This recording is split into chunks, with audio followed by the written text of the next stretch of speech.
Welcome to a special weekend edition of the President's Daily Brief. I'm your host, Mike Baker. Let's get briefed. Now, since taking over hosting duties here at the PDB back in September of last year, I've received thousands of messages and emails from you, the most excellent PDB listeners. Now, honestly, and this is completely objective on my part, but I think the PDB has the most informed listeners in the podcast universe. Now, while I obviously can't respond to all of them, I wanted to take this opportunity to shine a spotlight on some of your comments and answer some of the questions that you've sent my way.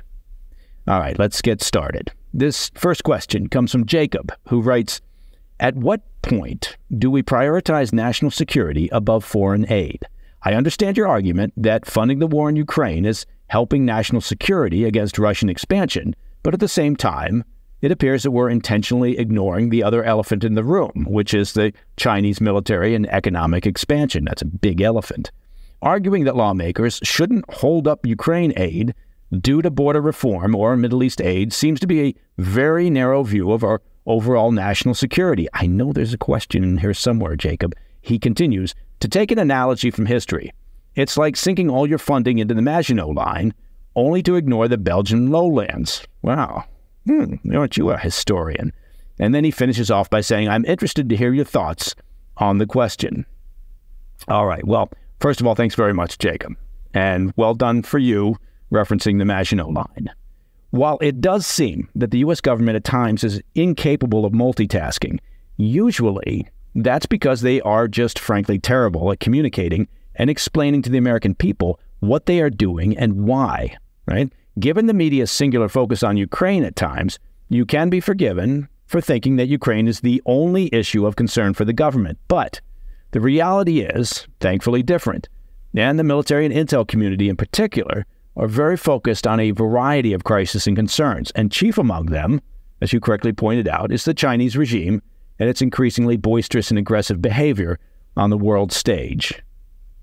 All right, this next one comes from Matt, and he writes, "How exactly would Putin occupy and hold Kyiv, and why?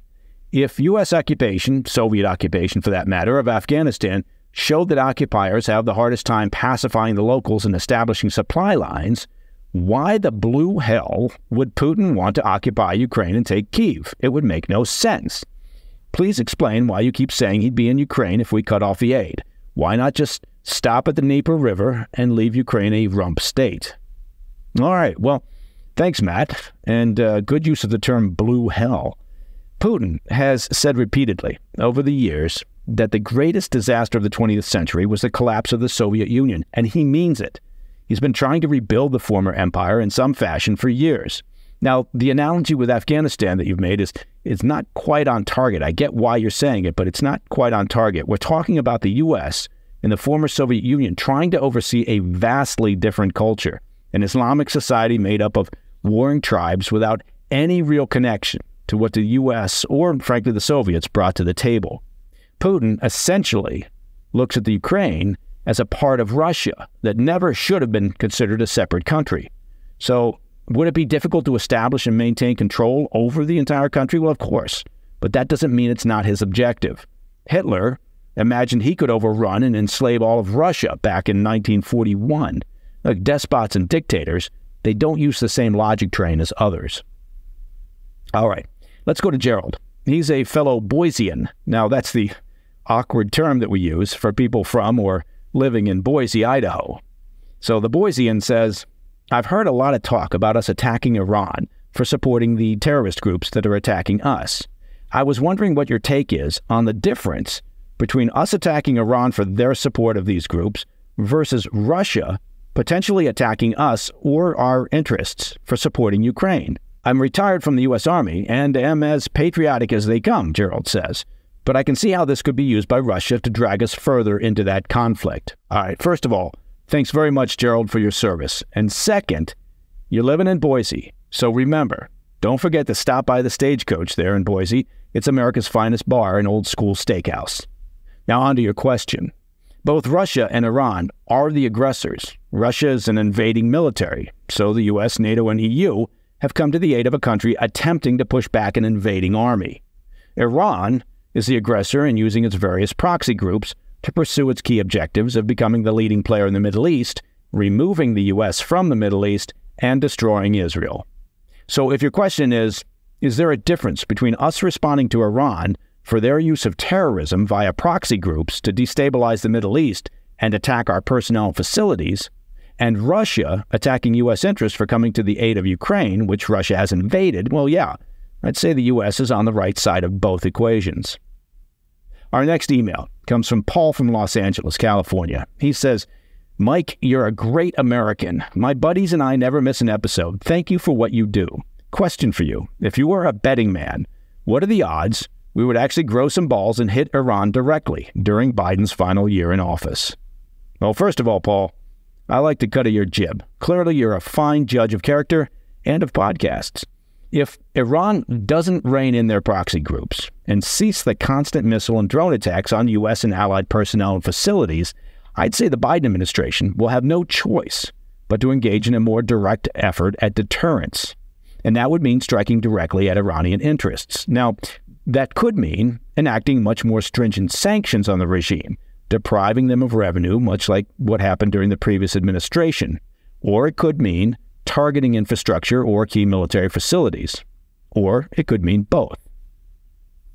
This one comes from listener Rick, who writes, I don't want to sound like a jerk. always be on the lookout when someone starts a sentence or a conversation by saying, I don't want to sound like a jerk. Anyway, Rick continues, but why do you have to say Iranian-backed about everything before you speak about it? Is it a talking point you're given by someone or what? Just curious. Thanks. Well, that's a very good question from the Iranian-backed Rick.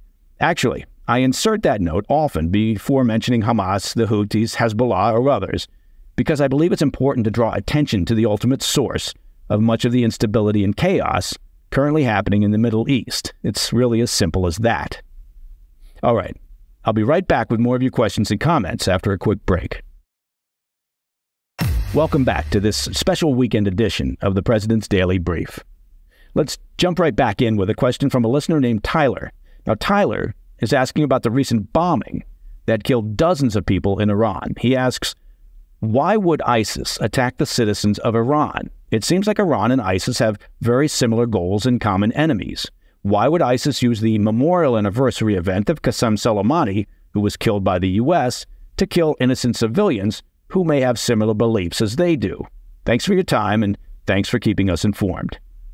Well, Tyler, thanks very much. The best part about hosting the PDB, aside from the snacks and martini bar in the green room, is being able to play a small part in helping folks be informed on world events.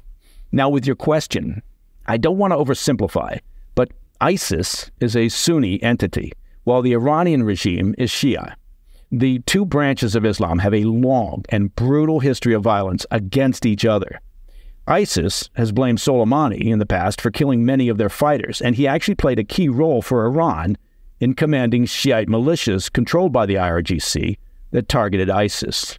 So in fact, ISIS attack on that memorial event, that made sense. And they were also, frankly, looking to kill as many Shiite Muslims as possible. This next one is from Elliot. He's writing in from Neptune Beach, Florida. And he writes, Dear Mike. Oh, that's nice. Dear Mike. I've been a listener ever since seeing you on Gutfeld on Fox News. I appreciate your succinct take on what's going on. My question is this. Considering the mess we're seeing around the world right now, is there a specific point in time that you feel American foreign policy really started going downhill? Okay, well, I hope all's well in Neptune Beach, Elliot. It's a bit of a leading question that you ask. I don't know that I'd say U.S. foreign policy is going downhill. That makes it sound like it's just headed to the bottom. It's more like it ebbs and flows based on each administration. The U.S. has high points, and they've got lows. And I try not to be overly pessimistic because, luckily, each administration only gets a maximum of 8 years to really muck things up. All right, I got a couple of messages similar to this next one. This comes from Greg in Visalia, California. He writes, Mike, you mentioned on the Tuesday, January 30th episode, that's very specific, that maybe the PDB might be the longest-running program, beating out Katz, Hamilton, and the Dog and Pony Show done by Congress in their feckless impeachment attempt with Mayorkas. That's true. A lot of research shows that I believe the PDB has now run longer than Katz or Hamilton, and that research may be completely flawed. All right, Greg continues, then you went to commercial, and none other than Adam Schiff comes on to talk about why you should vote for him. I was doing the grocery shopping while listening, and well, when I heard his voice in my earphone, it was soon followed by the public address in the store saying, clean up on aisle 7, as I blew chunks of my lunch all over the club soda and ginger ale shelves. I guess you'll take anyone's money, he says, so long as it's green. I will say that taking too many ads for people like Schiff could impact negatively your longest-running ambitions. Well, Greg, first of all, I'm glad you had the good sense not to lose your lunch on the tonic water shelf. Gin and tonics with a lime are a precious commodity, and you wouldn't want to sully a key ingredient. It's important to note here that the PDB doesn't actually choose the ads, right? That's a decision for the various podcast platforms. We do have some terrific sponsors, really great sponsors, but I get why you have a visceral reaction to political ads. And by the way, stand by for some breaking news about an ad-free subscription version of the PDB. All right, I want to get one last email in, and that's from Andre, who's writing from Monmouth, New Jersey. Andre asks, are there any interesting anecdotes that you can share with us from your days with the CIA, or is it all very hush-hush? Okay, Andre. Well, first of all, I'm surprised that you know the term hush-hush. That's a technical spy term used inside the CIA. Listen, I was very fortunate during my time with the outfit to engage in some very interesting, challenging, and at times entertaining activities and operations, and to work with some of the finest people I'll ever meet. The folks in the company work in the shadows, usually without recognition or overt praise, and often at the pointy tip of the spear. It was a great ride, and I will always be grateful that they gave me that chance. So I guess what I'm saying is, sometimes you got to keep your pie hole shut. It's, as we say in the espionage business, hush hush. All right. I just want to thank all of the listeners who sent comments and questions. You can always reach us at pdb@thefirsttv.com and send us a note. Let us know if you'd like mailbag episodes like this to be a regular feature. That's all the time we've got for now. I'm Mike Baker, and I'll be back on Monday. Until then, stay informed, stay safe, stay cool.